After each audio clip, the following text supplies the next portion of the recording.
मी तुम्हाला खरंच सांगते, शंकर महाराजांसारखं प्रेम कोणी करत नाही. सगळ्या संतांचं काम वेगळं आहे. प्रत्येकाचं काम वेगळं आहे. हो, हो. प्रत्येकजण स्वामी महाराज म्हणतात, "भिऊ नको, मी तुझ्या पाठीशी." मी म्हणते, "ते माझ्या बरोबर आहे." हं. गजानन महाराज सांगतात, वेगळं सांगतात. "कुठलं भाकरी करणं." "ए, आणि तुझं म्हणजे." मी तुम्हाला एक अनुभव सांगते. चालेल. त्याच्यातून तुमच्या लक्षात येईल. हो. एक माणूस होता, ऑफिसर लेव्हलचा. बरं. पांढरं शर्ट पॅन्ट घालायचं आणि ते पुष्कळ वेळा मठात दर्शनाला येत हं. आणि मग ते आले की त्यांची बायको पण त्यांच्याबरोबर. शंकर महाराज ज्यावेळेस बसलेले असायचे ते त्यांच्याजवळ ती जायची आणि म्हणायची, "महाराज सगळं चांगलं हो, पण फार दारू पितो." हं. दर खेपेला सांगायची. हां. एक दिवस त्यांनी सांगितलं, "उद्यापासून तुझा नवरा दारू पिणार नाही." खूप शंकर छान. महाराज म्हणजे प्रेम हो. नक्कीच. प्रेम प्रेम जर कोणी करावं तर संतांनी. नाही, खूप अद्भुत आहे. मला असं वाटतं, की शंकर महाराज तर अद्भुत आहेत, पण त्यांचे हे शिष्य ज्यांचा तुम्ही आता उल्लेख केला, जनार्दन बुवा म्हणा, की हे शंकर लीला जेव्हा वाचलं, तेव्हा आत्ताही माझ्या डोळ्यात पाणी आलं आणि त्यावेळेस सुद्धा डोळ्यात पाणी आलं, की म्हणजे किती ते आपल्याला आई-वडिलांसारखं प्रेम करतात. म्हणजे त्या मायेला आपण डिफाईन नाही करू शकत. छान. माझे आजोबा जनार्दन बुवा, हं. तुकारामांचे चिरंजीव. हे एक दिवस सकाळी मुलांना शंकरा राग शिकवत होते आणि त्यावेळेस शंकर महाराज मठाच्या त्या जयकृष्ण बुवांच्या काळात स्वामी महाराज. अच्छा. जयकृष्ण बुवा समाधीला नैवेद्य दाखवत होते आणि हं. त्यावेळेस दारात 6 फूट उंच माणूस उभा राहिला आणि विचारतो, "मुझे खाना मिलेगा?" नमस्कार मित्रांनो. आजच्या द अवेकनिंग ट्रेलच्या विशेष भागात आपण स्वागत करतो आहोत एका अशा व्यक्तीचं, ज्यांचं आयुष्य संत कृपेचं जिवंत उदाहरण आहे. शुभराय मठातील आपल्या सर्वांच्या अतिशय आदरणीय शुभांगीताई, ज्यांनी लहानपणापासून संत परंपरेचा सहवास, आध्यात्मिक शिस्त आणि अपार भक्तिभाव यांचा अद्भुत संगम आपल्या जीवनात जपला आहे. स्वामी समर्थ, शंकर महाराज, माणिक प्रभू असे इतर भरपूर संत परंपरेने या भूमीला स्पर्श केला. त्या परंपरेचा श्वास ताई आपल्या शब्दात आणि अनुभवाने जिवंत करतात. त्यांचं बोलणं म्हणजे शांततेचा ध्वनी, त्यांचं मार्गदर्शन म्हणजे भक्तीचा स्पर्श. आज आपण ताईंकडून ऐकणार आहोत त्यांची आध्यात्मिक प्रवास, संतांचे अनुभव आणि आपल्यासारख्या प्रत्येक साधकासाठी ते देत असलेले अमूल्य मार्गदर्शन. चला तर या पवित्र संवादाला सुरुवात करूया. नमस्कार ताई आणि तुमचं द नमस्कार. अवेकनिंग ट्रेलमध्ये खूप खूप स्वागत आहे. तर ताई सुरुवातीपासून सुरू करूया. थोडं तुमच्याबद्दल आणि मठाबद्दल सांगाल का? शुभराय महाराज मठ हा 250 वर्षाची परंपरा जपतोय. 1781 साली शुभराय महाराज सोलापुरात आले. 83 साली शुभराय मठाचं थोडी खोदी आणि सगळं बांधकाम थोडं सुरुवात झालं. त्याची स्थापना झाली रथसप्तमीच्या दिवशी आणि 1785 साली ज्या भक्तीसाठी पांडुरंगांनी शुभरायांना आळवलं, असे पांडुरंग विठुराया जे वाळूचे आहेत, 2 कण वाळूचे सिमेंटशिवाय चिटकत नाहीत. पण हं. अशी छान मूर्ती गोजीरवाणी अ, मठात आली. ती त्यांच्या शिष्याने आणली आणि तेव्हापासून शिवराय मठ हा शुभरायांचा मठ, विठुरायाचा मठ म्हणून ओळखला जातो. वाह! आणि त्यांच्या आपण सुरुवात नंतर पूर्वात सगळी माहिती बघू. पण शुभराय ज्यावेळेस 1820 साली निजधामाला जाणार होते, हं. त्यावेळेस त्यांनी त्यांचा एक जो शिष्य रावजी बुवा, त्यांना सांगितलं, की "तू आता याच्यापुढे मठ सांभाळ, देव सांभाळ." आणि तेव्हापासून रावजी बुवांची पिढी सुरू झाली. ती 8वी पिढी आहे माझी. रावजी बुवांच्या पत्नीला महाराजांनी विचारलं होतं, की "तुला काय हवंय? मी तुला काय देऊ?" तेव्हा त्यांनी सांगितलं, "मला काही नको." नाही म्हणले, "आम्हाला तुला द्यायचंय." तेव्हा त्यांनी सांगितलं होतं, की माझ्या शेवटच्या पिढीतल्या शेवटच्या माणसांपर्यंत सर्वांनी देवाची आणि मठाची भक्ती करावी.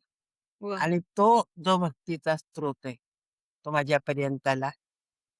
मी शुभांगी जयकृष्ण बुवा आणि फार चांगलं एक वलय माझ्या मागे आपोआपच आलं.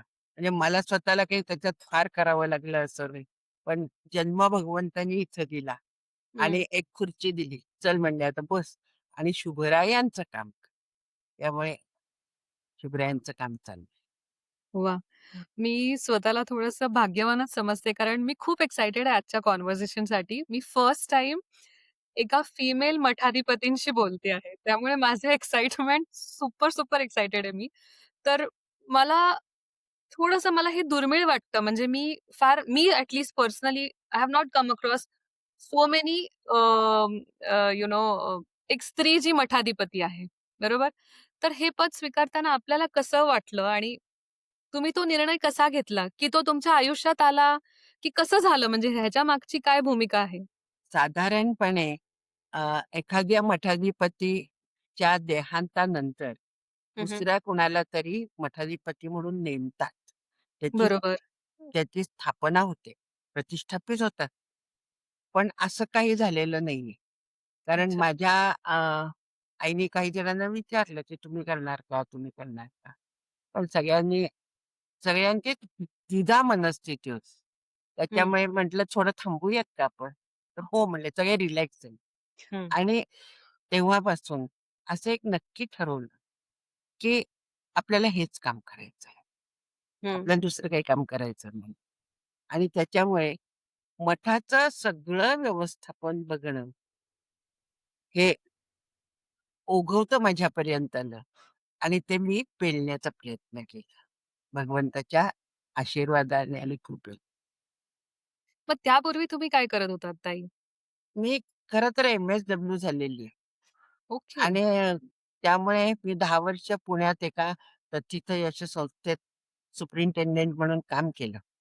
ओके. 500 लोकांचं ते घर होतं आणि तिथं छोट्या बाळापासून वृद्धांच्यापर्यंत.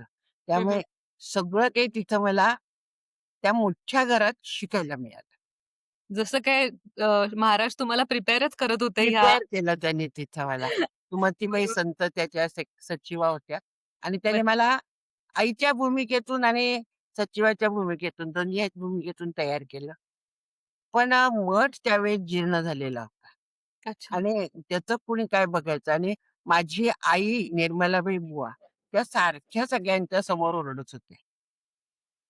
मठाचं काहीतरी बघा, मठाचं काहीतरी बघा. जर देवाच्या डोक्यावर पाणी पडायला लागलं, तर काय हं. करायचं? कारण आमच्याकडे त्या काळात उन्हाळ्यात मुंग्या पडत होत्या आणि पावसाळ्यात पाणी पडत होतं. आणि बाबा. पत्ता नसायचा आम्हाला. धाड-धाड, धाड-धाड सुरू झालं, की आम्ही म्हणायचो पडलं कुठेतरी काहीतरी. अगं बाई! आणि हां. सगळं शोधायला जायचं. त्यामुळे त्या सगळ्या अवस्थातून जाताना माझे मुंबईचे जे काका होते, वसंत नागेशकर, ते म्हणाले, "कुणीतरी तिथं बसायला पाहिजे ना. त्याशिवाय कसं करायचं? कुणीतरी काम करावं." मग हं. नोकरी सोडली आणि मी सोलापूरला आले आणि मग हे इंद्रधनुष्य पेलायचा प्रयत्न. वाह!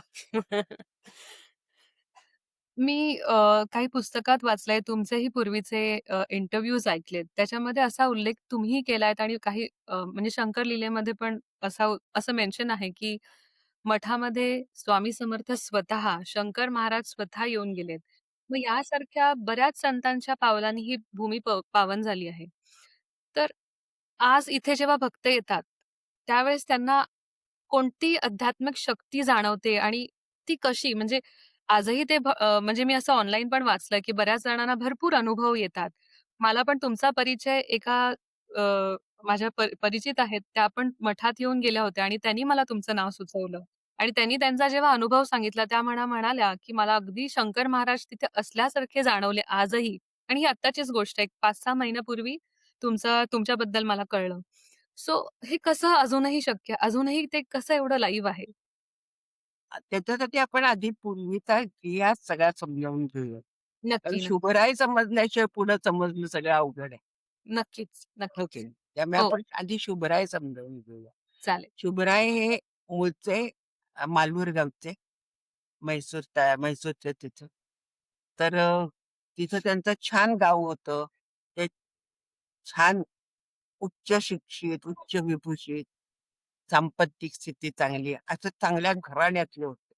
गुरुकुल पद्धती त्यांचं मूळ नाव सुब्बराव. हो. आणि ते गुरुकुल पद्धतीने शिकले होते.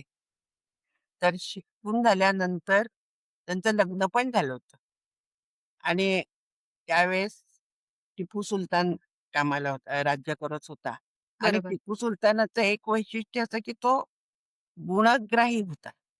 गुणवंत माणसं त्याला त्याच्या दरबारात आणली असत आणि त्यामुळे त्यांनी सुब्बारावना निरोप पाठवला आणि सुब्बारावांनी पण विचार असा केला. सगळ्यांची विचार-विनिमय केला. गुरुकुलात जाऊन त्यांच्या गुरुजींशी बोलून आले. आई-वडिलांची चर्चा केली. सगळ्यांची, घरातल्या लोकांची आणि गावातल्या लोकांची चर्चा करून काही दिवस करून बघूयात. आणि हं. मग त्यांनी अ, टिपूच्या दरबारात कामाला सुरुवात केली. ते नायब दिवाण पदापर्यंत चढले. आणि हा ब काळ 5-6 वर्षापेक्षा जास्त नाहीये बरं का.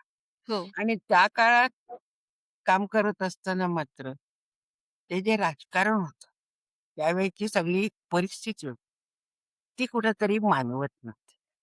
त्याचा हं. उद्वेग येत होता. काय करायचं? आपण काही करू शकतो.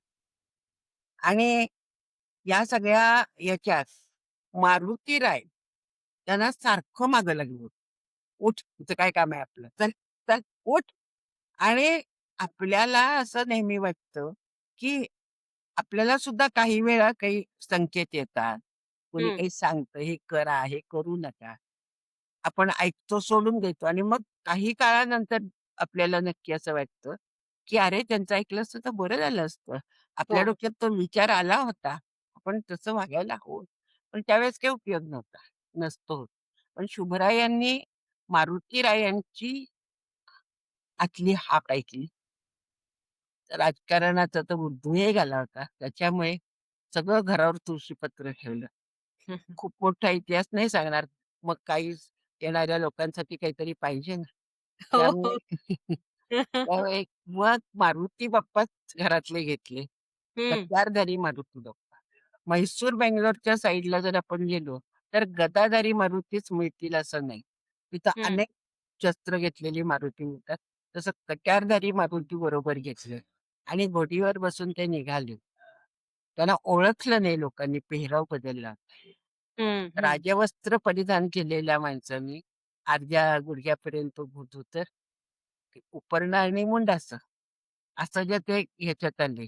त्याच्यामुळे कुणाला ओळखता आले नाही आणि मग हं. त्यांचा प्रवास तसा निर्धोक झाला. कोणीतरी मधून-मधून काहीतरी बघत असेल, पण फार लक्ष दिलं नाही आणि ते संपूर्ण नदी काठ धरून वेलींशी, लतांशी, जनावरांशी, पशुपक्ष्यांशी बोलत, बोलत, बोलत त्यांची भाषा निरीक्षण करत, हं. भाषा ऐकत. ते इथं तडवळजवळ एक म्हैसलगी नावाचं गाव आहे. बरं. अक्कलकोट तालुक्यात आणि तिथे एक मारुतीचं देऊळ होतं. आज पण आहे ते. त्याला आज राजमान्यता मिळालेली वाह! आणि हां, तीर्थक्षेत्र झालं ते. तर अच्छा. तिथं ते जाऊन बसले आणि तिथल्या 350 कानाडी बोलणाऱ्या कुटुंबियांना त्यांनी मराठी भजनं शिकवली. त्या सगळ्या प्रवासात आणि म्हैसूरच्या आणि कर्नाटक बाउंडरीच्या जवळ महाराष्ट्राच्या जवळ असल्यामुळे त्यांना थोडकं-मोडकं मराठी येतही होतं. हं. अभ्यासही केला आणि त्या अभ्यासातून उत्तम मराठी झालं आणि त्याच्यातून त्यांनी मराठी भजनं शिकवली त्या लोकांना. त्याबरोबर अ, देवाची पूजा कशी करायची हनुमंताची, त्याचे उत्सव कसे करायचे याचीही ओळख करून दिली. 2-1 वर्ष, 2-2.5 वर्ष राहिले असतील ते या सगळ्या काळात. आणि मग तिथून मारुतीचीच आज्ञा घेऊन मारुती बाप्पांनी ते कोल्हापूरला गेले. ओके. कोल्हापूरला आईचा आशीर्वाद घेतला. आईनी त्यांना संकेत दिले पुढचे आणि सांगितलं, "तू पंढरपूरला जा आता."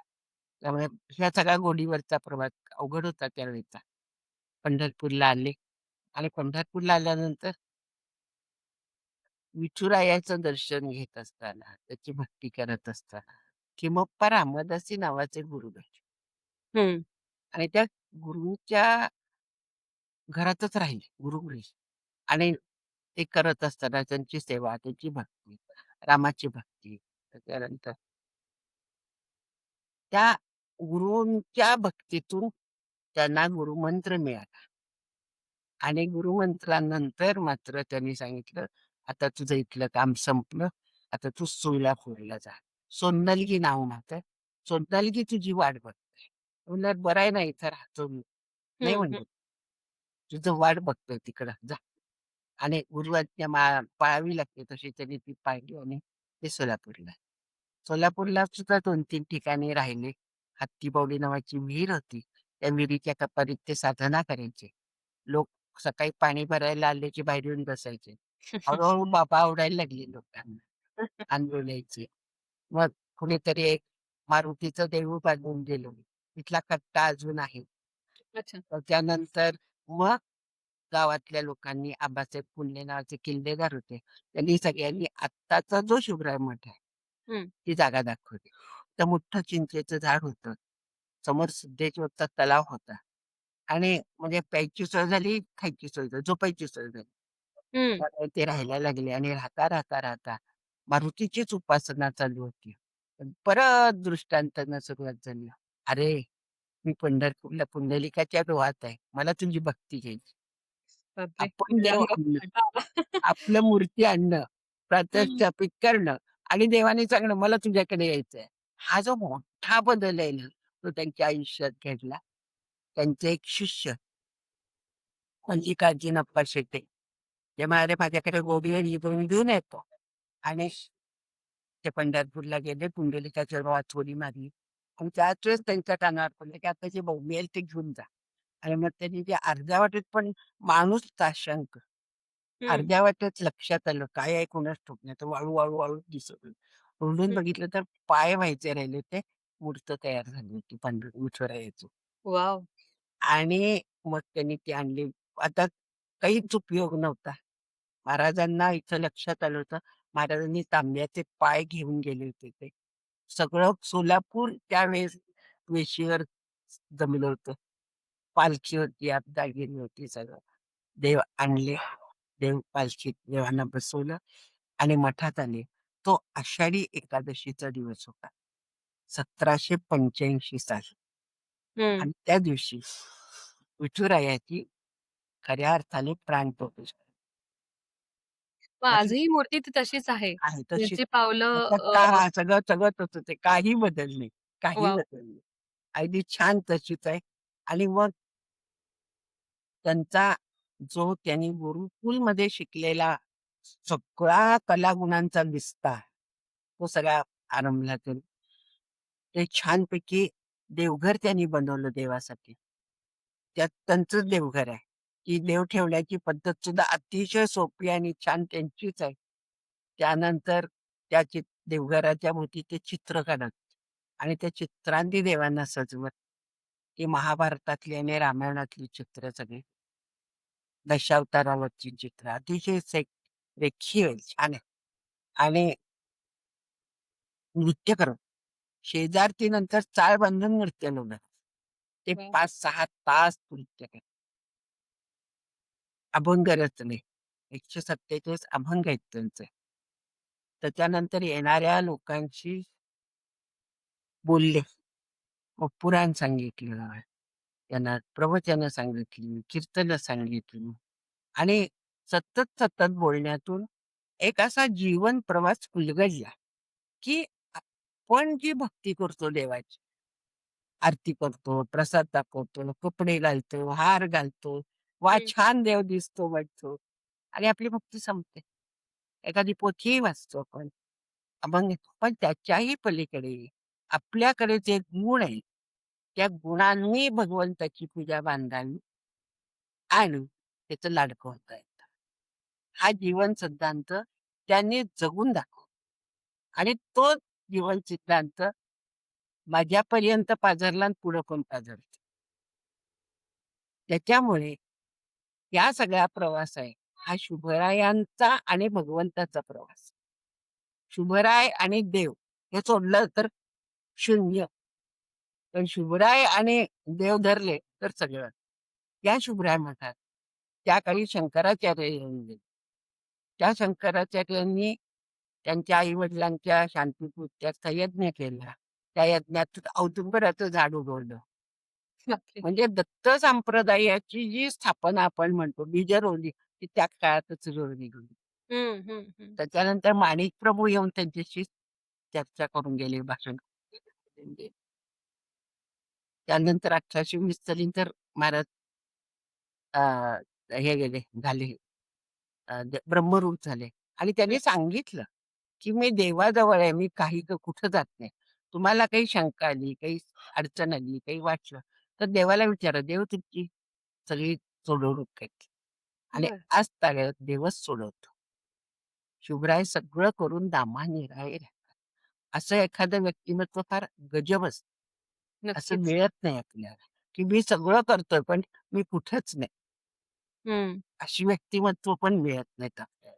त्यामुळे हे एक फार अतिशय देखणंच रूप आहे एका संतांचं. सगळं केलं, सगळं करतायत. आजही तेच करतात. पण सगळं करून दामानेरा परत कुणाला तरी पुढं करतील आणि म्हणतील, "बघा यांनी केलं म्हणून झालं." हं, हं. जर रावजी बुवापासून ती जी आमची पिढी पुढची पिढी निघाली, ती जयकृष्ण बुवांच्या पर्यंत आली.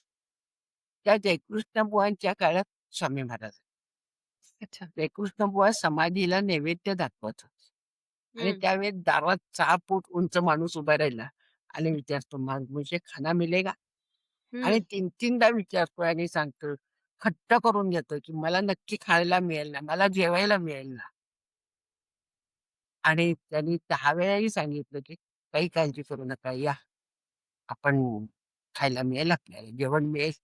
आणि मग त्या ज्या खांबाला ते बसले, त्यांनी सांगितलं, की "सगळं घरातलं आणा." आणि तिथंच बसून सगळ्यांनी प्रसाद घेतला.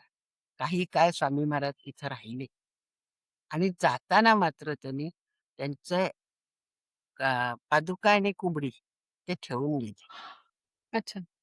जिथं स्वामी तिथं शंकर हो, असं आपण हो. साधारणपणे सगळीकडे बघतो. नक्कीच. तर त्या ह्याच्यानं माझे आजोबा जनार्दन बुवा, ते हं. कृष्णबुवांचे चिरंजीव, हे एक दिवस सकाळी मुलांना शंकराराग शिकवत होते आणि त्यावेळेस शंकर महाराज मठाच्या दारातून आत आले. ते अक्कलकोट त्याची सगळी पहिली हकीकत नाही सांगत, पुढचं बरं. जाऊ आपण. हं, तर ते देवघरात गेले, देवाला नमस्कार केला, खारोळी ठोकली, बाहेर आले. बाहेर असं जाता-जाता वळून बघितलं तर जणू काय त्या मुलांना शंकरावर राग शिकवतायत. झरकन वळले, त्यांच्या डोक्यावर हात ठेवला आणि त्यांना भगवत बसवलं. बापरे! त्यांची आई बसली होती तिथं. ती विचार करते, "काय झालं रे? माझा एकुलता एक मुलगा. मठ कुणी चालवायचा? कसा हं, चालवायचा?" हं, त्या माऊलीला ती पाहिजे होती. ती जगाची अव्वा होती. वैद्य ती. हं. कृष्णाच्या ओघात पुढे जाऊ आपण. तिच्याबद्दल पण थोडंसं बोलू. पण नक्कीच. तिला त्यांनी शंकर महाराजांना "काळजी करू नकोस, पाणी आण" म्हणे. पाणी आणलं. त्यांची समाधी उतरवली त्या लोकांनी. पाणी पाजलं. मी म्हणले, "आता चहा करू." चहा दिला. चहा त्यांनाही पाजला, आपणही पाजला. प्याले आणि तेव्हापासून जे शंकर महाराज मठात येत होते, ते 27 वर्ष मठात आणि छोट्या-मोठ्या, भोळ्या-भाबड्या, उच्च शिक्षित, जो कोणी आला तो गमला. अशा ह्याच्यात त्याचं पोट कल्याण शंकर महाराज शंकर महाराजांनी फार कमी जणांना स्वतः मंत्र दिले. बहुतेक हं. सारा एक मंत्र देण्यासाठी जंतुकाकांना सांगितलं आणि पुढे माझ्या वडिलांना सांगितलं. दे म्हणले तुम्ही द्या. सगळ्या म्हणजे माणूस संत किती मोकळे असतात आणि ते सगळं कसं देऊन टाकतात सगळ्यांना. त्याचं हं. छान उदाहरण आणि नक्क अनेक गोष्टी, अनेक लीला या मठात झाल्या. अनेक लीला. तर त्याच्यातली एखादी गोष्ट सांगते, एखादी दुसरी, की हो, त्याच्यामध्ये नक्कीच सांगा. हां. अ, ऐकणाऱ्याला पण जरा बरं वाटतं हो. काहीतरी. पण हे चमत्कार नसतं. हे सहज झालेल्या घटना असतात. श्रावण महिन्यामध्ये सगळ्यांनी असं ठरवलं, की सगळे शिवावर बिल्व वाहतात. आपण आपल्याकडे आणायचं शंकर महाराज आहेत, आपण वाहूयात. त्यामुळे हं. प्रत्येकाने त्यांना बसवलं. हळद-कुंकू, स्वस्तिक सगळं काढलं, त्यांची पूजा केली आणि बिल्वपत्र व्हायला सुरुवात केली. त्या बिल्वपत्रांचा ढीग साचला. ते महाराज दिसेनासे झाले. इतकं मोठा ढीग झाला. खूप बापरे! माणसं आली. आणि मग शेवटी महाराज म्हणाले, की "थांबा आता." आता जरा काढा बघू काय मिळतंय कुणाकुणाला. आणि मग ज्यावेळेस ते काढायला सुरुवात केली, त्यावेळेस कुणाला फुल मिळालं, कुणाला पान मिळालं, कुणाला काय मिळालं. आणि सगळ्यात शेवटी जणू काकांना म्हणले, "ए जणू, जणू बुवा, बघ तू आता तुमचा अ, आदेश असेल आणि आशीर्वाद असेल तर जातो" म्हणले. जा म्हणले. आणि त्याच्यातून ते गेले. तर त्यांचे पाय धरून बाहेर आले. बघ हे बघा हे आमचा लाड. शुभ चंदू काका आणि शंकर महाराज म्हणजे एका नाण्याची एकच बाजू, दोन बाजू. इतकं दोघांच्यात ऐक्य होतं.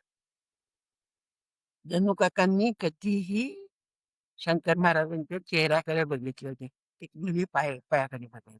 आणि लक्षात घेते शंकर महाराजांना काय हवं. तर ती तत्परतेने पूर्तता केली. असे जणू काका. 22 साली साधारणपणे शंकर महाराज मठात आले. 23 साली माझ्या वडिलांचा जन्म झाला. हं. आणि या जयकृष्ण बुवांना म्हणजे मधुबुवांना तेव्हापासून शंकर महाराजांचा छान सहवास मिळाला.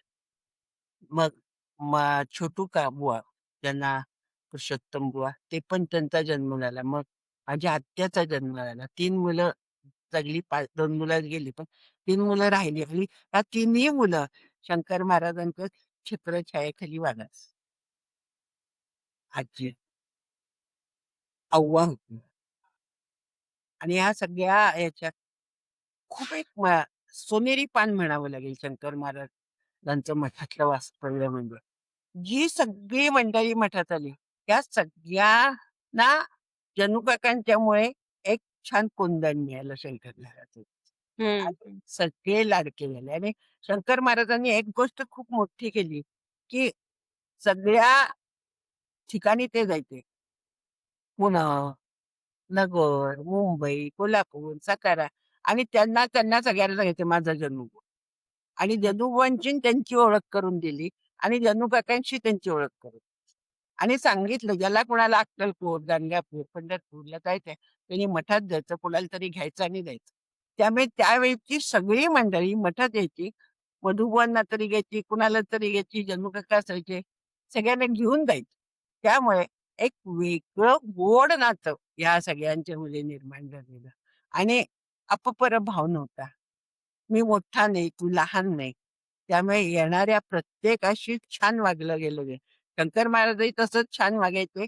जणूबुवा पण मठात पण छान वागायचे. त्यामुळे हे एक मोठं कुटुंब झालं. आणि हं. त्या मोठ्या कुटुंबात सगळे सामावून गेले. अशा तऱ्हेने 47 सालापर्यंत चाललं. 38 साली जणू काका गेले तर सगळी त्यांची उत्तरक्रिया मेंढ्याच्या वाड्यात झोपून हो, शंकर हो. वाचलं मी ते 4 शंकर दिवस त्यांनी सांगितलं होतं, "मला उठवू नका आता, मला महत्वाचं काम आलंय, जा तुम्ही." आणि सो मग उठल्यावर म्हणले, "फारच काम झालं बाबा, आता चहा करा." हो. मी सगळे झाले होते, की आता 4-4 दिवस या झोपलेल्या हालत नाहीत तर कसं व्हायचं? तर मेंढरायांनी सांगितलं, "नाही." त्यांनी मला सांगितलंय, "मला उठवू नका, मी आपोआप उठीन." आणि हे सगळं काम म्हणजे गुरु शिष्यासाठी किती राबतो, किती करतो, काय-काय करतो, याचं हं. एक फार छान उदाहरण म्हणजे जंदू सगळी उत्तर क्रियेची सगळी जबाबदारी शंकर बाबांनी घेतली. माझ्या वडील गेले त्यावेळेसही आम्ही हा सोहळा छान अनुभवला. मृत्यूचा सोहळा झाला. हं. फार मोठा छान सोहळा झाला. माझ्या आईच्याही बाबतीत आम्ही अनुभवलं, की संत असतात ते काय करतात? संतांनी काय करावं? कसं वागावं? कसं करत असतात? ते आपल्याला कसे सांभाळतात? याचं जर उदाहरणं जर झाली, तरी तिन्ही उदाहरणं आमच्याकडे अशी आहेत, की आम्ही अ, दुःखात राहिलो नाही. आम्ही तो सोहळा भोगितला आणि खरं. अशा तऱ्हेने खूप काही सांगण्यासारखं आहे. नाही, खूप अद्भुत आहे. मला असं वाटतं, की शंकर महाराज तर अद्भुत आहेत, पण त्यांचे हे शिष्य ज्यांचा तुम्ही आता उल्लेख केला, जनार्दन बुवा म्हणा, की हे शंकर लीला जेव्हा वाचलं, तेव्हा आत्ताही माझ्या डोळ्यात पाणी आलं आणि त्यावेळेस सुद्धा डोळ्यात पाणी आलं, की म्हणजे किती ते आपल्याला आई-वडिलांसारखं प्रेम करतात. म्हणजे त्या मायेला आपण डिफाईन नाही करू शकत. शब्दात नाही सांगता येणार त्याला, की इतकं खूपच छान आणि एक असा उल्लेख पण होता शंकर लीलेमध्ये, की जनार्दन बुवा आणि सगळे आय थिंक तुळजापूरला जात होते. तेव्हा तिकीट काढतानाचा जो एक अनुभव हो. जोशीताईंनी जो लिहिला आहे, तो पण खूपच छान आहे, की म्हणजे जेवढी माणसं होती तेवढ्याच वेळा त्यांनी एक-एक तिकीट काढलं आणि आता म्हणाले, "आता बस बरोबर. झालं." सो खूपच त्यांच्या लीलाही एकदम वेगळ्याच आहेत आणि अगदी त्या मनाला भिडतात आपल्याला आणि असं वाटतं, की आपल्या सोबतच ते जणू काही निरंतर आपल्या सोबत आहे. खूप शंकर छान महाराज वाटतं. म्हणजे प्रेम हो. नक्कीच. प्रेम प्रेम जर कोणी करावं तर संतांनी शिकवलं. बरोबर.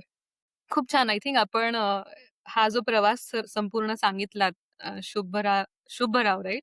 शुभराय महाराजांपासून तो आत्तापर्यंतचा खूपच अद्भुत आणि खूपच मनाला भिडणारा होता. आणि ते पण मला उदाहरण म्हणजे फार क्वचितच असे भक्त असतात ना, की जे त्या बिल्वपत्रातून महाराजांचे पाय शोधले त्यांनी.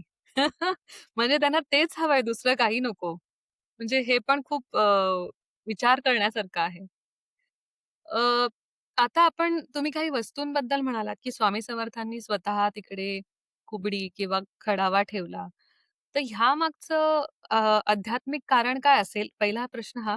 आणि जो मी आधी प्रश्न विचारला होता तुम्हाला, की अजूनही आपल्याला जे जिवंत अनुभव आपल्याला भक्तांकडून ऐकायला मिळतात, त्यामागचं अ, काय लॉजिक असेल किंवा असे अनुभव का येतात अजून सुद्धा?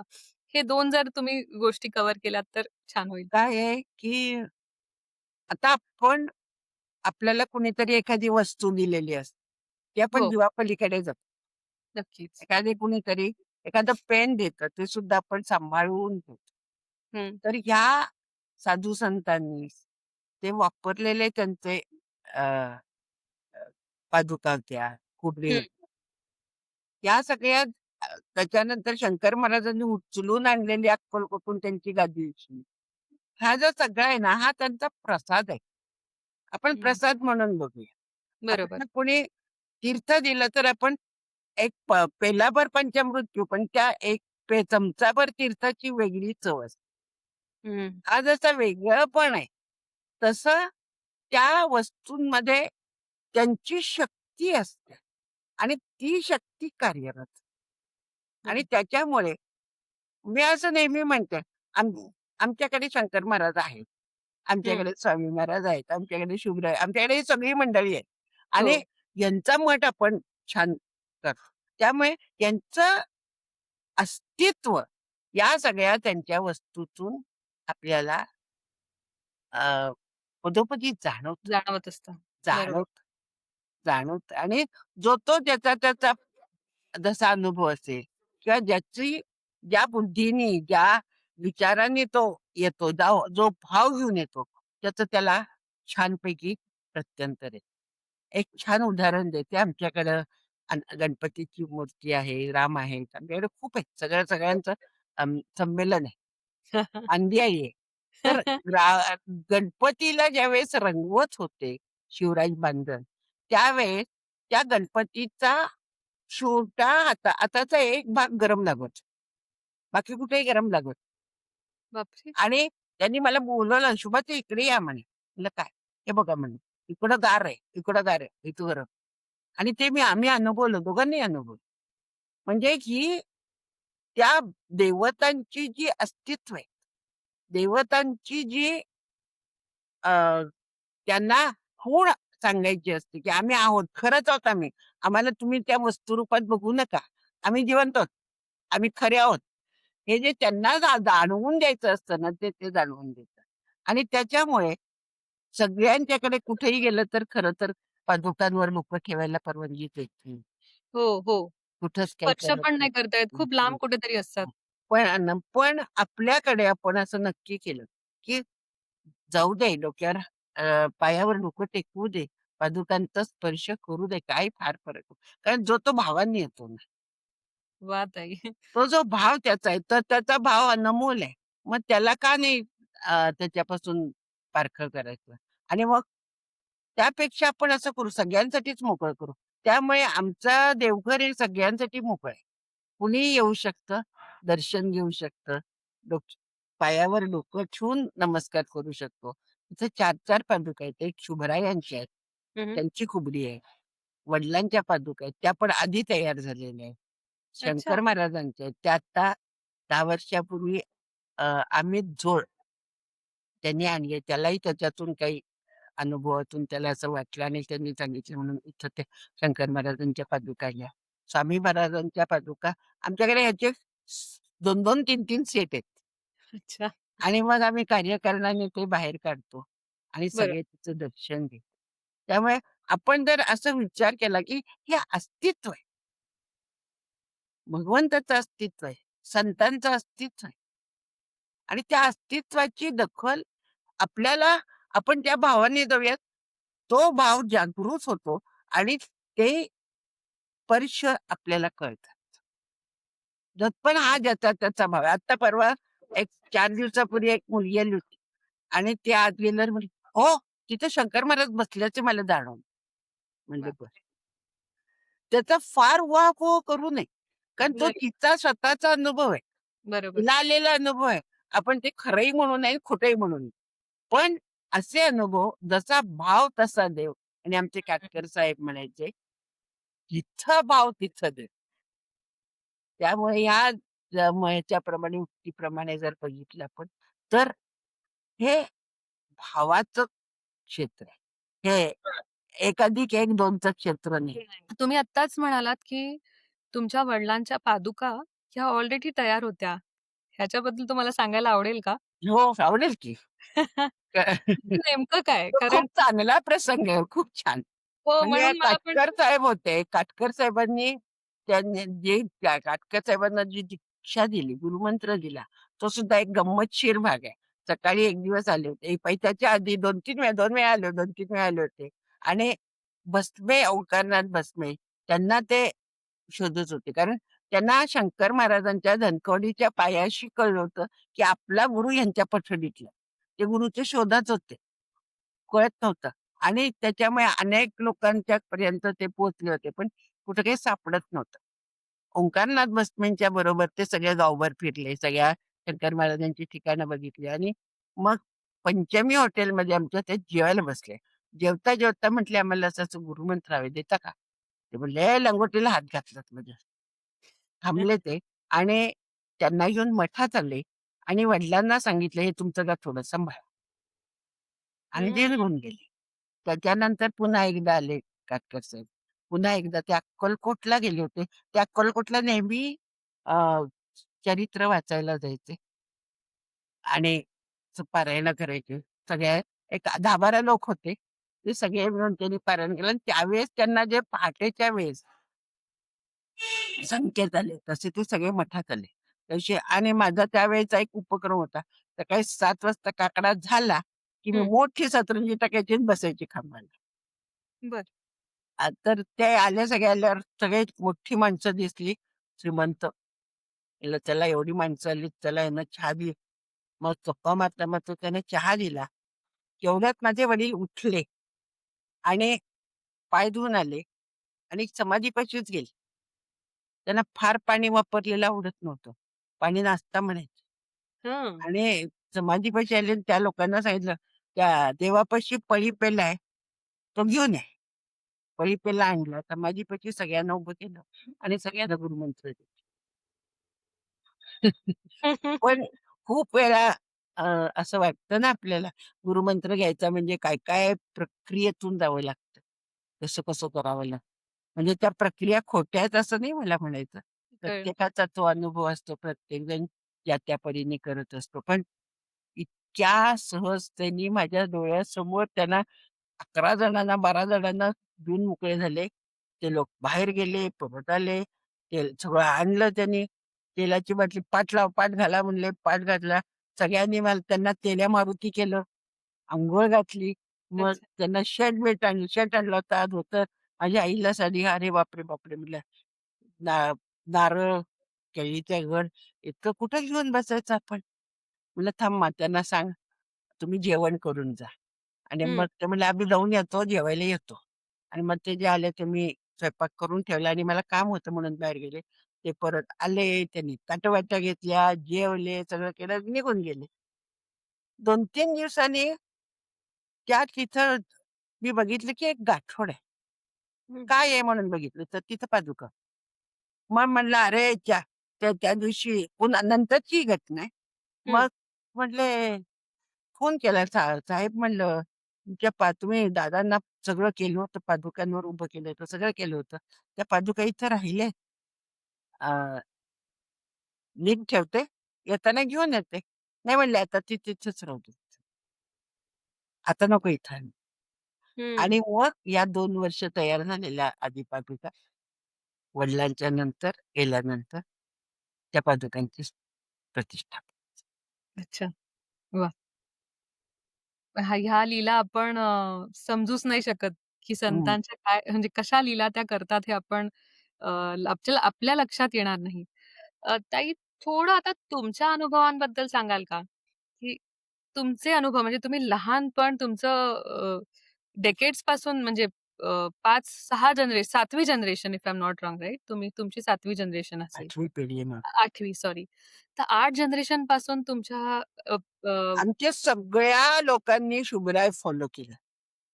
शुभराय महाराजांचीच अ, प्रतिकृती सगळी जागवली. समाजाला धरून मठ चालवला आणि हे जे सगळे संत येत गेले, स्वामी महाराज आले, शंकर महाराज आले, त्याच्यानंतर राम आले. आमच्याकडे सिंधुताई गोडबोलेंनी 100 वर्ष कीर्तनं केली, प्रवचनं. राम दिले. संत बऱ्याचदा काय करतात, ते कसे वागतात, अ, ह्याचं गूढ आपल्याला म्हणजे सामान्य माणसाला कळणं थोडं कठीण आहे ताई. त्यामुळे असं आपल्या ऐकण्यात आहे, की आपण शंकर महाराजांबद्दल आता भरपूर बोललो. मठामध्ये तो शंकर महाराज स्वतः 22 वर्ष जुळलेले होते. 27. 27 वर्ष सॉरी करेक्ट 27 वर्ष जुळलेले होते. तर शंकर महाराज म्हणा, ते दारू प्यायचे किंवा गजानन महाराज चिलीम ओढायचे. असे आपण ऐकतो आणि त्यामुळे एक अशी संकल्पना एक मनात येते, "अरे ते संत करू शकतात, तर मी का नाही?" असं माणूस म्हणतो. तर आपल्याला असं वागून हे संत काय शिकवण्याचा प्रयत्न करतायत? मी तुम्हाला एक अनुभव सांगते. चालेल. त्याच्यातून तुमच्या लक्षात येईल. हो, अं, एक माणूस होता, ऑफिसर लेव्हलचा. बरं, पांढरं शर्ट पॅन्ट घालायचं आणि ते पुष्कळ वेळा मठात दर्शनाला येत. बरं. जनुकाकांचा पण लोकसंग्रह अफाट होता हं. आणि मग ते आले, की त्यांची बायको पण त्यांच्याबरोबर यायची. शंकर महाराज ज्यावेळेस बसलेले असायचे, त्यावेळेस त्यांच्याजवळ ती जायची आणि म्हणायची, "महाराज सगळं चांगलं हो, पण फार दारू पिता." हं. दर खेपेला सांगायची. हं. एक दिवस त्यांनी सांगितलं, "उद्यापासून तुझा नवरा दारू पिणार नाही." सरळ सांगून टाकलं. आणि दुसऱ्या दिवशीपासून यांनी प्यायला सुरू. हो. आणि असे किस्से तुम्ही अनेकांच्या तोंडून ऐकाल. हं. कुठं ना सांग मागचे जे लोक आहेत ना, ते हे सगळं सांगतात. बरोबर, फक्त सगळ्यांना सांगत नाहीत. कारण त्याचं प्रतारणा होऊ नये म्हणून बरोबर. फार पण जेव्हा आपण प्रेमाने विचारून खरंच काही सार्वस्य काढण्यासाठी विचार करायचो, तर त्यावेळेस ते सांग आणि हं. त्यानंतर मात्र त्यांनी जी सुरू केली. पण एकही थेंब जनुकाकांना त्यांनी पाजला नाही. हं, हं. माझ्या वडिलांना पाजला. त्या म्हटल्या बरोबर. आणि त्यांच्या शेवटचा जर त्यांचा किस्सा आपण शंकर लीलेतला, शंकर सुमन मधला वाचला किंवा आमच्याकडे पण आहे एक, की शेवटी एक नगरला गेला असताना तिथं एक मुलगा येतो, तो चहा घेऊन येतो. ते म्हणजे "नको आता चहा नको. सगळे मला दारुडा समजतात. सगळे मला सिगारेट ओढणारा समजणार." सिगारेटच्या संदर्भात सुद्धा एक त्यांचा अनुभव आहे. की एका माणसाला त्याचा काहीच व्यवसाय होत नव्हता. कशाचंच चालत नव्हतं, काही नव्हतं, काही नव्हतं. शेवटी म्हणलं, "जरा असं कर, तू सिगारेटची पाकिटं तयार कर." आणि 555 चा जो ब्रँड आहे, तो हो. त्यांनी करायला सांगितला आणि पहिलं त्यातून सुरुवात केली. वाह! त्याच्यामुळे कुणाचा तरी उद्धार, कुणाचा तरी त्याच्यातून जीवन विकास, हं. हा सगळा दृष्टिकोन समोर ठेवून पण शेवटी ते म्हणाले, "मला काही नकोय आता. आता मला वर जायचं. मला भगवंताशी तादात्म्य पावायचं. मी दारुडा नाही. मी सिगारेट ओढणारा स्मोकर नाही. मी काही नाहीये. मी फक्त एक छान भक्त आहे. हं. आणि त्या भगवंताशी मला त्याच्या कुशीत जाऊन मिसावायचं. आता मला काही नको, काही नको, काही नको असं शंकर महाराजांनी काढलेले उद्गार. त्याच्यामुळे आपण प्र मी तर पूर्वी कोणाला सांगतच नव्हते. कशाला सांगायचं आणि अवलक्षण करून घ्यायचं. त्यांनी हं, काहीतरी म्हणायचं, मग काय करायचं? त्या पण हे ज्यावेळेस खूपच गवगवे व्हायला लागले, त्यावेळेस लक्षात जसा भाव तसा जेव्हा आपण आता एखादे घरात नवरा दारू पितो, बायको पिते का? नाही. हं. ती त्याला सारखं सांगते, "नको रे, पिऊ नकोस रे, पिऊ नकोस." म्हणून ती पहिलं बघा मी तर माझी गंमत म्हणून सांगते, माझ्याकडे कुटुंब सल्ला आम्ही खूप करायचो आणि त्यावेळेस असे ज्यावेळेस लोक यायचे ना, त्यावेळेस त्यांना सांगितले, "ए, जावई आहे ना तू माझा, एक असं कर, 2 ग्लास आण आणि बाटली आण. तू एक पीन, मी एक पिते." "हो, मी पिऊ नये असं वाटतं ना तुला, तर मग तू पण पिऊ." बरोबर. हां. एक वेगळेपण सांगण्याचा ह्याच्यातला असायचा भाग. पण ते जर सोडलं, तर आपण आणि प्रत्येकाजवळ काहीतरी जर गेलं, तर आपल्याला चांगलं वाईट काहीतरी दिसतं. हं. सगळं उदात्त सोडायचं आणि त्याला धरून कवटाळून बसायचं. काय काय ओके. उपयोग? हां.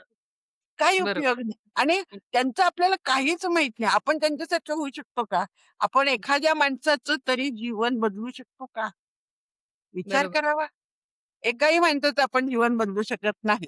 आपण सरळ म्हणतो, "माझा जन्म तुमच्याबरोबर गेला, पण मी तुम्हाला बदललं नाही. तुम्ही तुमच्यासारखेच, मी माझ्यासारखी."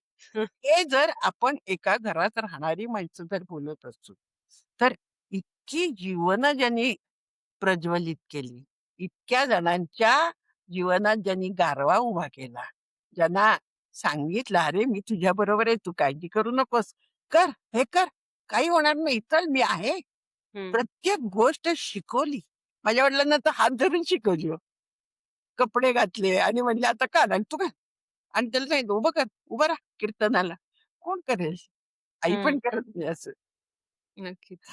आई म्हणते, "कर्माची धनी तू आहेस, जन्माचा धनी मी आहे." पण गुरु सगळं करतो आणि जो सगळं सांभाळतो आपल्याला, परोपरीने सांभाळतो. त्या गुरुच्या कशातरी भानगडीत पडून आपण आपली जीभ का मिटाळायची? काही गरज आहे का आपल्याला? आपण हं. चांगलं खूप आहे. त्या बरोबर.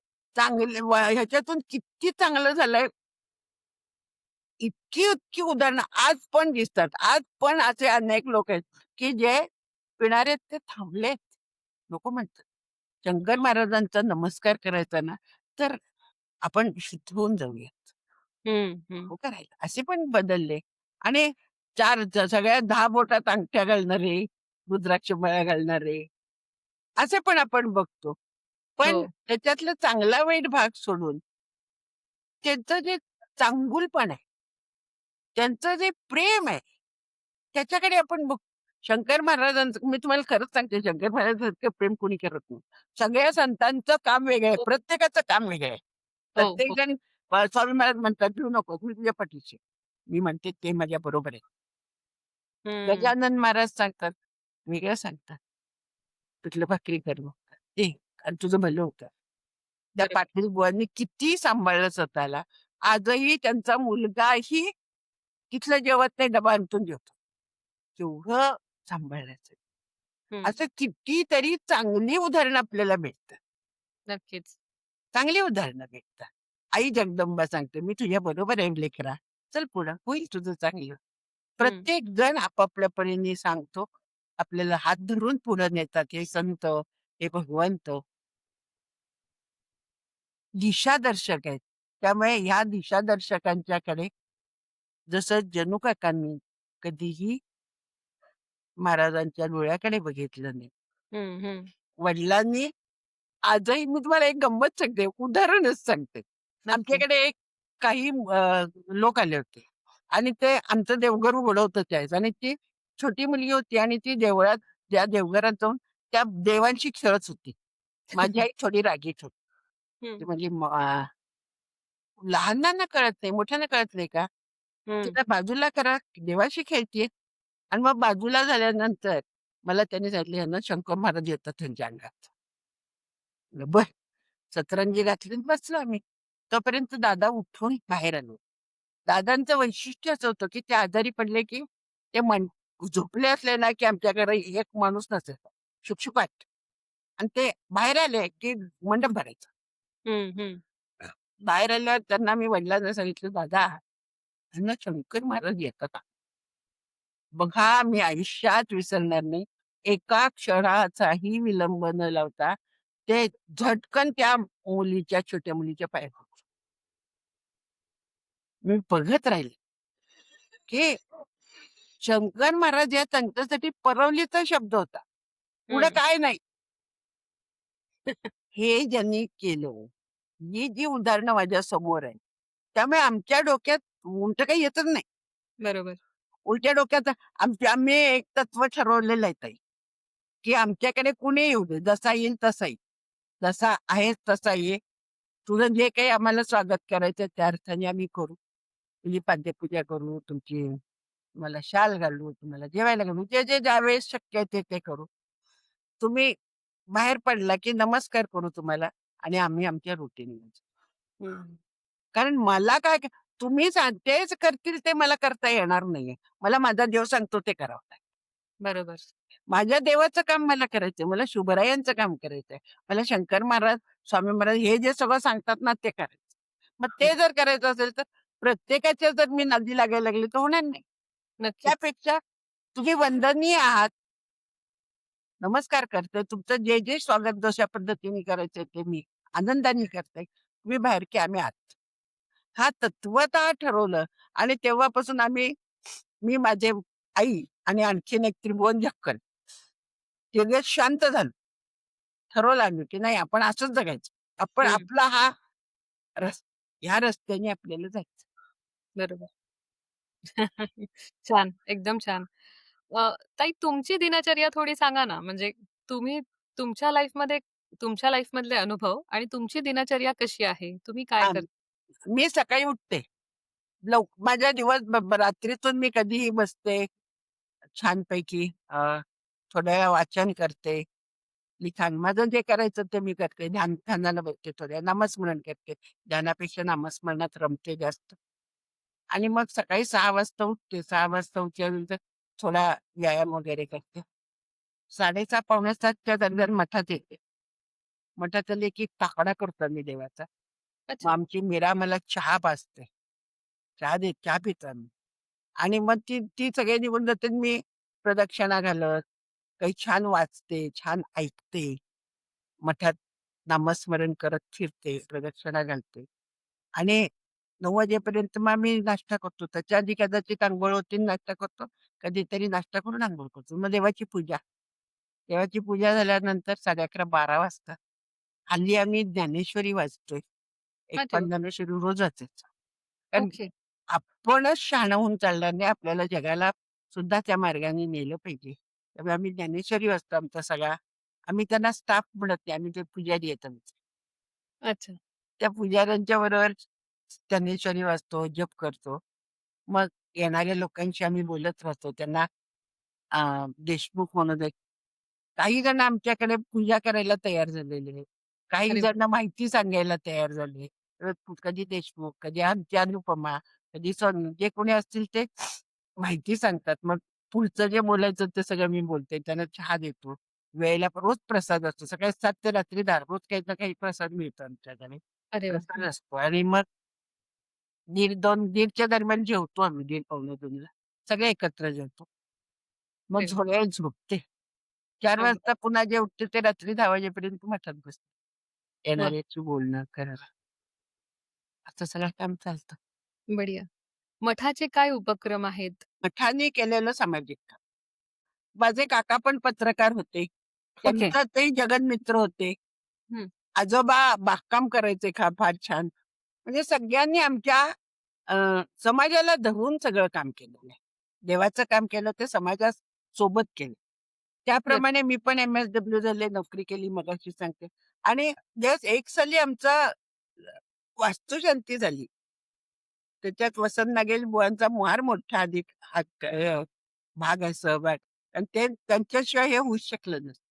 पण सगळ्यांनी मला खरं तर माझी आई नेहमी म्हणायची, की "तुझं बरं आहे बाई" म्हणायची. तू कुणाला काही विचारत नाही, तुला कोणी नको म्हणत.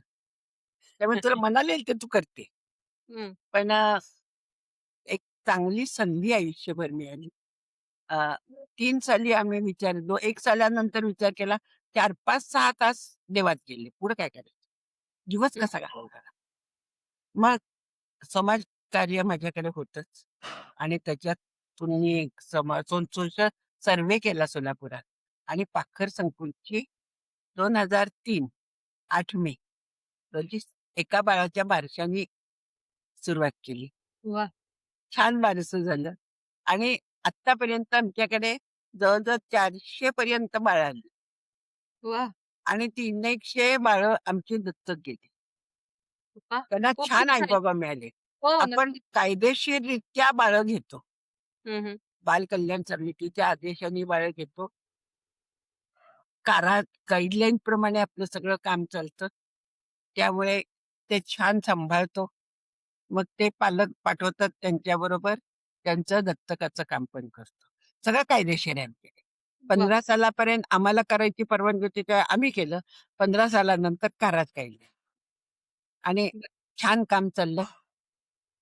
मग आता माझ्याकडे काराच्या त्याच वेबसाईट थ्रूच आपल्याला म्हणजे जर कोणाला अप्लाय करायचं असेल ॲज अ पेरेंट, तर त्याच वेबसाईट थ्रू करावं लागेल, राइट? हो, हो. आलं. त्यांनी मला कुणी विचारलं तरी मी सांगते. बरं. बोलते. मी दत्तकाविषयी पण बोलते. मी त्यांना कुणाला मार्गदर्शन पण करते. कारण ते आता सगळं अ, संस्थांचा कामाचा ह्याचा संदर्भ आहे. कारा गाईडलाईन, समाज कल्याण खातं. त्याला महिला आणि बालकल्याण म्हटलं जातं. आता सगळ्या ह्याच्यातलं ते काम आहे. त्यामुळे मी मार्गदर्शन पण चांगलं करते. त्याबरोबर मग सुरू झालेलं बाळांना आपण जी बाळं दत्तक गेली. आता आम्ही त्यांना दत्तक म्हणत नाही, आमची बाळं आहेत. आणि बरोबर. मला सांगायला खूप आनंद होईल, की त्या बाळांनी मला आजी पण दिली. सगळ्यात मोठी प्रतिष्ठा जर कुणाची असेल तर ती बाळांची. नक्कीच. बाळांची आजी आहे. आणि पूर्वी दिली गेलेली बाळं पण येतात. ते काही प्रश्न विचारतात, बोलतात. एखादं मूल आमच्याकडे येऊन राहतं सुद्धा. वाह! मैयाची, मायाची खूप चांगलं नाव आहे आणि आता 2022 साली आपण संस्था आसऱ्याकडे पाठवली. कारण इथं जागा कमी पडत होती. बरं. तिथं 18 सालापासून कांबळे सर आहेत. विक्रम कांबळे ते संस्था बघतात. उत्तम सचिव आहेत. आजच ते आले होते. मी त्यांना सांगत होते, "तुमच्यातला आणि माझ्यातला फरक सांगते" म्हणलं. "तुम्ही काय सांगता हो?" म्हणजे म्हणलं, "बघा, सगळे सांगतात. माझ्याकडे येतात आणि म्हणतात, आम्हाला तुम्हालाच पैसे द्यायचे, तुमच्या हातात द्यायचे."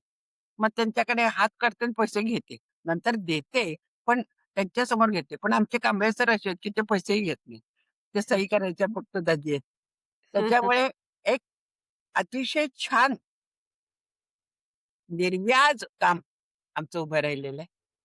अ, आता आता आपण जे बाळांचं काम बघतो, त्याबरोबर आम्ही थोडी पुढं पाऊल टाकायचा विचार करतो. कारण बाळांना सांभाळण्यात आम्ही हातखंडा आहे आमचा.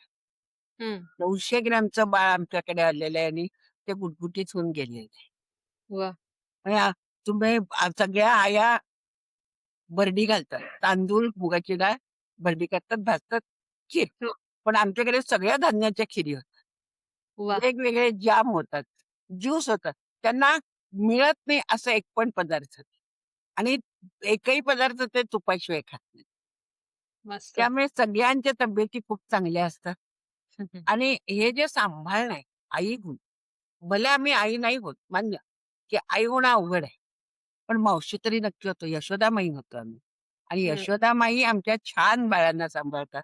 त्यांचा अनुभव लक्षात घेता आता आपण डे केअर सेंटर ओके. आणि प्री स्कूल सुरू करण्याच्या मार्गात आहोत. वाह! जूनपासून प्री स्कूल सुरू होईल. डे केअर पण सुरू होईल, की उत्तम निगराणी बाळांची, हं, घरच्यासारखी. म्हणजे हं. आमच्याकडे गाडी पण आहे. आपण गाडीतून बाळं आणू पण शकतो. एक ताई जातील, घेऊन येतील यशोदा मैया, सांभाळतील सगळे मिळून दिवसभर. सकाळी 7 ते रात्री 9 पर्यंत आपलं डे केअर चालू असेल. क्वचित प्रसंगी एखाद्या बाळाला जर गरज पडली, तर रात्रीही आपण असं म्हणणार नाही, की आम्ही तुमचं बाळ तुमचं तुम्ही बघा, आम्हाला काही माहीत नाही, असं नाही म्हणणार.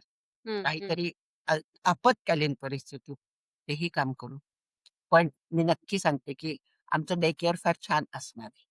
वाह! उत्तम असणार आहे आणि प्री स्कूल सुद्धा म्हणजे सर्वतोप्रकारे मानसिक, भावनिक, आरोग्यदायक शाळेत. हं. सर्व प्रकारचे संस्कार. मग देवाचे असतील, गणिताचे असतील, इंग्रजीचे असतील.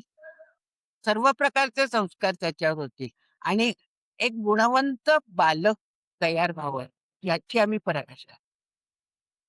आई-वडिलांना सुद्धा असंच हवं असतं. पण ते नक्कीच. कुठेतरी नोकरी करणारे आई-वडील तुकडे पडतात.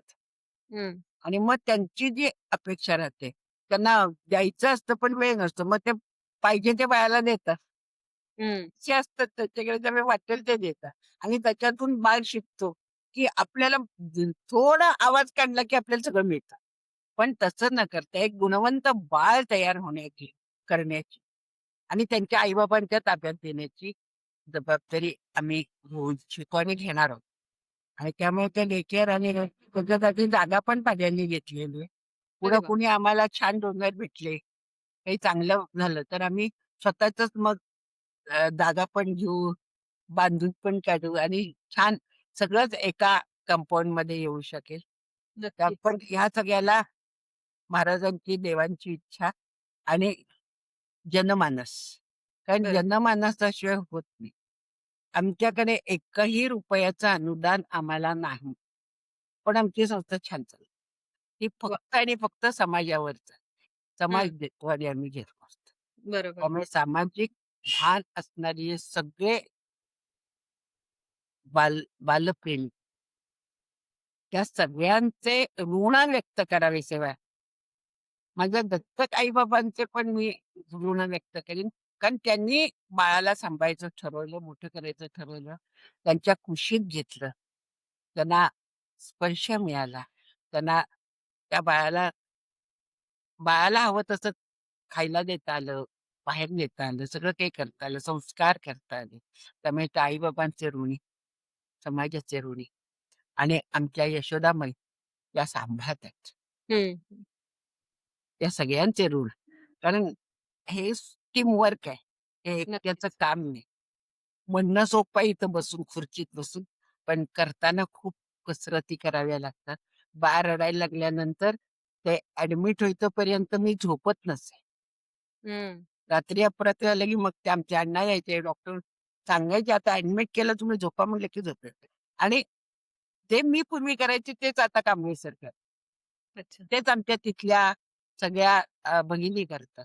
आणि त्याच्यामुळे मी निश्चिंतपणे मठाचं काम करू शकते. नक्कीच. आता मठात सुद्धा आपण छानपैकी 2 वर्ष मी अजगर झाले. कारण सगळे मला येऊन सांगायचे, की "आपण असं करू, असं करू, असं करू." सगळं हो, हो, हो म्हणायचे. पण मग मागच्या आषाढी एकादशीपासून आपण माहेर सुरू केलं, निर्मल तारा माहेर. बरं. आणि त्या माहेरात कुणीही 2 दिवस येऊन राहू शकतं. त्यांना गाड्या पण देतो आपण. गाड्या घेऊन जा पंढरपूर, विजापूर, गाणगापूर, अक्कलकोट, तुळजापूर. त्याचे पैसे द्यावे लागतात. त्यामुळे आणि त्याच्यात कुठलाही ₹1 सुद्धा भाग मठाचा नाही. ते आलं मा लक्षात. गाडीवाले आणि ते. आणि बरोबर. इथं जे राहतात त्यांनी ऐच्छिक द्यावं. कारण हे हं. माहेर आहे. माहेरच्या मुलीला आई असं म्हणत नाही, की हो. "तू इतके रुपये दे, मग मी एक दिवस तुला सांभाळते." त्यामुळे मी बरोबर. सगळ्यांची आई आहे. हं. त्यामुळे सगळ्यांनी जे ऐच्छिक कारण पुढच्यांना सांभाळावं लागतं.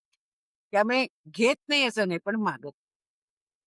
कारण कुटुंब सल्ला किंवा बाकी सगळं जे आहे आम्ही बघितलं. बालसंगोपन योजना आमच्याकडे मठात खूप आम्ही उपक्रम केले आणि त्याच्यातून रडणारी आणि हसणारी सगळी माणसं पाहिली. वाढदिवसाच्या दिवशी आईला घेऊन येऊन कोपऱ्यातून बघणारं आणि अश्रू डालणारा मुलगा बघितला, नवरा बघितला. माझी बायको माझ्याशी चांगलं वागत नाही हो, काय करू म्हणणारा, ढसढसून रडणारा नवराही बघितला. मी किती करू, तो काही ऐकत नाही. पण नवऱ्याचे पाय धरणारी बायको बघितली. सगळे प्रकार आमच्याकडे लाईव्ह होतं ते सगळं. आम्हाला बरोबर. टीव्ही बघायची कधी गरज पडली नाही. त्यामुळे टीव्हीतले प्रसंग मला भीती दाखवतात. पण मी सगळं हे लाईव्ह बघितलेलं आहे. त्याच्यातून आपण असं ठरवलं, की सगळ्यांच्या जवळ खूप चांगलं आणि थोडं खटं-मिठं असतं आणि त्यांना सांगायचं असतं. पण ऐकायला कोणीच नाही, वेळ नाही कोणाला. चांगलं सांगितलं तर मुलंच म्हणतात, "बाळा माहिती आहे, माहिती आहे, बंद कर." जावईच सांगितलं तर म्हणतात, "ए रटाळ आहे ते, कशाला सांगते? उगाच आपलं रडायचं, बंद कर." त्यामुळे दोन्ही गोष्टी त्यांच्या ऐकायला कोणी नाही. तर मी त्यांची आई आहे ना. मग बसते. सगळं ऐकते त्यांचं छानपैकी आणि मग मुलीला 2 दिवसानंतर छानपैकी पुन्हा तिच्या तिच्या घरी पाठवून देते. अशा तऱ्हेने निर्मल तारा माहेर सुरू केलं. अ, वाह! आपण डे केअरला सुद्धा निर्मलताला बालसंगोपन केंद्रच म्हणतो. वाह! खूप छान. मठात आपण दर बुधवारी आपल्याकडे व्याख्यानमाला असते. बरं. कोणीतरी छान येतं आणि छान समाज प्रबोधनाचं काम करते. अनेक गोष्टींविषय मी आजच म्हणत होते, की आपण सगळे इतके जण बोलवले, पण सेंट्रल थीम एकच आहे, की आपला भारत देश छान व्हायला पाहिजे. हं, त्याच्या हं. पलीकडे कोणी काही जात नाही. दर महिन्यातून 1 दिवस संगीतिका असते. संगीत सगळं लोकं गावावरून येऊन सांगतात, "आम्हाला इथं गाणं म्हणायचंय, आम्हाला इथं भक्तिसंगीत म्हणायचंय, आम्हाला इथं वाद्य वाजवायचंय." त्यामुळे ते त्यांची भक्ती सादर करायला येतात आणि अशा तऱ्हेने दर महिन्यातून एकदा संगीतिका असते. 2 शाळांमधून आपण संस्कार वर्ग घेतो. एक संस्कार वर्ग तिसरा दर रविवारी मठात असतो 4 ते 6 आणि येणाऱ्यांची सगळ्यांशी बोलणं. असं दिवसभरचा कार्यक्रम इतका छान असतो, की मला कधी दिवस उगवला आणि कधी दिवस संपला कळत नाही. इतका छान दिवस जातो आणि मी माणूस प्रिय आहे मुळात. मला बरोबर. माणसं आवडतात. हं. त्याच्यामुळे येणाऱ्या माणसांशी बोलणं हे माझं आवडतं खाद्य आहे. मग जेवायला नाही मिळालं तरी चालतं, पण हे लागतं. त्यामुळे बरोबर. अशी खूप माणसं चांगली छोट्या माणसांपासून, साध्या माणसांपासून बुद्धिवंतांपर्यंत, श्रीमंतांपर्यंत सगळेच आणि सगळे छान बसून सगळं सांगून छान जातात. त्यामुळे वाटतं, देवा मी किती भाग्यवान. कारण मी इथंच बसते आणि सगळे पैसे खर्च करून येतात आणि माझ्याशी छान बोलून माझं मनोरंजन करून जातात. मला 4 गोष्टी शिकवून जातात. खूप काही घेता पण येतं त्यांच्यातून, की काय करावं, कसं वागावं. त्यांचे अनुभव, त्यांना आलेलं सगळं, त्यांनी केलेलं काम हे सगळं मला इथं बसून ऐकतं मिळतं. त्यामुळे या सगळ्या येणाऱ्या समाजाची मला ऋणच व्यक्त करावं लागेल. मी काय करू? फक्त नमस्कार करू शकते सगळ्यांना बस करू शकते. नाही ताई, हे खूप मोठं कार्य तुम्ही करता आहात. मठामार्फत पण जे अ, बालगोपालांचं संगोपन होत आहे, ते पण खूप वाखाणण्याजोगं आहे. अ, नुसतं तेवढंच नाही, माहेर हा जो उपक्रम आहे, नक्कीच बऱ्याचदा अशा बऱ्याच महिला आहेत, की ज्यांना माहेरी जाता नाही येत किंवा माहेरच नाहीये. त्यासाठी हे तुम्ही त्यांचे म्हणजे तुमच्या मठाचे दरवाजे ओपन केले आहेत, ते खूप मोठं कार्य आहे. सो आम्ही सगळे तुमचे ऋणी आहोत. आणि तुमच्या पुढच्या वाटचालीला जे तुम्ही बाल संगोपन केंद्र आणि प्री स्कूल आणि किंडरगार्टन हे जे स्टार्ट करतायत त्यासाठी खूप खूप बेस्ट विशेस आणि आय एम शुअर की जसं आतापर्यंत सगळं कार्य तुम्ही छान करत आहात, हे पुढचंही कार्य खूप अप्रतिम होईल तुमच्याकडून. देव करतो. हो. देवाने हे सगळं देव करतो बघा. देव करतो, नक्की, संत करतात. आमच्याकडे नक्की. या संतांची आणि देवाची मांदियाळी आहे ना, ते सगळे गुण्यागोविंदांनी नांदतात. बरोबर. एका नैवेद्यात जेवतात, एका पलंगावर झोपतात, मठाचा कारभार करतात. हे सगळं त्यांचं कर्तृत्व आहे. बरं. कुणीतरी एक दृश्य लागतं ना, बरोबर. ते भाग्य माझं, की मला त्या खुर्चीत बसायला मिळालं. दुसरा कोणी चांगला मिळाला तर ते उद्याच्याला तुम्ही आलात तर त्याला वाटलं या बाईला बसवू, प्रियांकाला, तर मला उठवेल आणि बसवेल. अरे ते अजून माझ्यापर्यंत आहे, हे माझं भाग्य आहे मोठं. त्यामुळे हे सगळं देव करतो आणि देवाचे अनुभव अनेक वेळा घेतो. प्रत्येक पदोपदी घेतो, पदोपदी घेतो. नाही, नक्कीच आणि म्हणजे खूपच छान आपण आय थिंक सगळंच कव्हर केलंय. सुरुवात आपण केली ज्यावेळेस आपण मठाचं दिनचर्या बघितली. आता तुम्ही मठाच्या सामाजिक कार्याबद्दल सांगितलत आणि ते ऐकून आम्हाला खूपच म्हणजे काय म्हणतात इमोशनल झाल्यासारखंही वाटतंय आणि खूपच कौतुकही वाटतंय, की खरंच या 400 मुलांना एक घर, एक आधार मिळालाय. ती खूप मोठी गोष्ट आहे. आय थिंक आपण आता आपल्या एपिसोडच्या शेवटच्या प्रश्नाकडे वळूया. तो म्हणजे अगदी साधा प्रश्न आहे, की शेवटी जाता-जाता तुम्हाला आजच्या पिढीला काय संदेश द्यावासा वाटतो? सांग 6 सूत्र देते. बरं. 6. पहिली छान. गोष्ट आपलं व्यक्तिमत्व अतिशय चांगलं असलं पाहिजे. आपण बरोबर. आवडलो पाहिजे. दिसायला पेक्षा गुणांनी आवडलो पाहिजे आणि आपली आठवण झाली पाहिजे. असं म्हटलं पाहिजे कोणीतरी, "वाह! अरे, तुझी आठवण झाली. बरं झालं तू आलास. तो ना मुलगा फार छान आहे बरं का. ती ताई अतिशय चांगली आहे बघा. तिच्याकडे बघितल्यावर ना बरं वाटतं." असं आपलं व्यक्तिमत्व असलं पाहिजे. दुसरं आपण कुटुंबावर प्रेम केलं पाहिजे. आपण सगळं करतो आणि कुटुंबाला सोडून देतो. अरे, लग्नात जातो, खातो-पितो, गिफ्ट देतो, गिफ्ट घेतो आणि त्या एका चटणीची आठवण 6 महिने करतो, की जे ती चटणी आपल्या पोटात 3च तास असते. हं. ती तरी त्याला ख मिरची जास्त झाली होती. आता हे काही कारण आहे. पण कुटुंबावर आपण प्रेम केलं पाहिजे. आपण काकूला हक्काने जाऊन म्हटलं पाहिजे, "काकू, पोहे खायला आले. कर पोहे. हं. काकू, मम्मी, मला ना ती तुमची साडी नेसायची आहे. आजी, मला गोष्ट सांग ना." हे सगळं परत निर्माण झालं पाहिजे. आपल्या ऋषीमुनींनी जो मोठा आराखडा आपल्याला दिला, आपली एकत्र कुटुंब पद्धती, ज्याच्यात पणजोबा ते परतवंड इतकी माणसं गुण्यागोविंदांनी नांदायची. ही पुन्हा भले जागा कमी आहे म्हणून दुसरीकडे राहणं मान्य. पण मनभेद आहेत म्हणून राहणं अमान्य. त्यामुळे अशी छान कुटुंब पद्धती ही परत निर्माण झाली पाहिजे. हल्ली माझ्याकडे आई-वडिलांना वडिलांना घेऊन, सासू-सासऱ्यांना घेऊन, भावंडांना घेऊन, दिरांना घेऊन लोक येतायत आणि मला खूप आनंद होतो. हे सुरू झालं परत. परत वाटायला लागलं लोकांना, माझ्या कुटुंबाबरोबर मी जाईन. थोडं सोसीन, थोडं गादीवर तो पलंगावर झोपेल, मी खाली झोपेन, काही बिघडत नाही. पण आपण गप्पा मारायच्या. हे कुटुंब प्रेम निर्माण झालं. तिसरा भाग आहे समाजसेवा. प्रत्येकाने आठवड्यातून 2 तास समाजसेवा केली पाहिजे. मग हं. लहान मुलांच्यामध्ये करा, महिलांच्यामध्ये करा, दिव्यांगांसाठी करा. कुठेतरी आणि आता तर पुणे-मुंबईसारख्या ठिकाणी गेलं ना, तर खूप समाजसेवेची कार्य विस्तृत झाली आहे. पूर्वी हो. म्हणायचो ना, एका पापणीचा एक डोळा डॉक्टर आणि दुसऱ्या पापणीचा, तशी परिस्थिती आहे. अनेक प्रश्न भिडतायत. आमच्या सोनाने डॉक्टर भिकाऱ्यांच्या जवळ बसून त्यांना खायला घालतायत, त्यांचं सगळं बघतायत, त्यांच्या जखमा पुसतायत. किती मोठी गोष्ट आहे हो. हं. अनेक गोष्टी अशा आता उदयाला आल्यात, की त्याच्यात मी काहीतरी माझा सहभाग देऊ शकतो. त्यामुळे आठवड्यातून 2 तास प्रत्येकाने काहीतरी समाजासाठी देणं दिलं पाहिजे. चौथी गोष्ट आहे, राष्ट्रनिष्ठा असली पाहिजे. आपण 15 ऑगस्टला आणि 26 जानेवारीला काय करतो प्लीज? हं. लाजून होत नाही. ही आतून उर्मी निर्माण व्हावी लागते. हे माझं राष्ट्र, हो. हे माझं आहे. मी भारत भूमी माझी आहे. भारत हं. माता आहे. तिच्यासाठी मला काहीतरी केलं पाहिजे. संघटन खूप गरजेचं. संघटनेशिवाय काही होणार नाही. आपलं संघटना वाचून आपण बिघडतो. आपण दारात आल्यानंतर, घरात आल्यावर सुरक्षित आहोत. बाहेर पडल्यानंतर परत येईपर्यंत खात्री नाही. अशी अवस्था नाही निर्माण. कुणीही रस्त्यावर जर आपल्याला काही मदत हवी असेल, तर पटकन मिळाली पाहिजे. त्याच्यासाठी संघटन निर्माण करावं लागतं.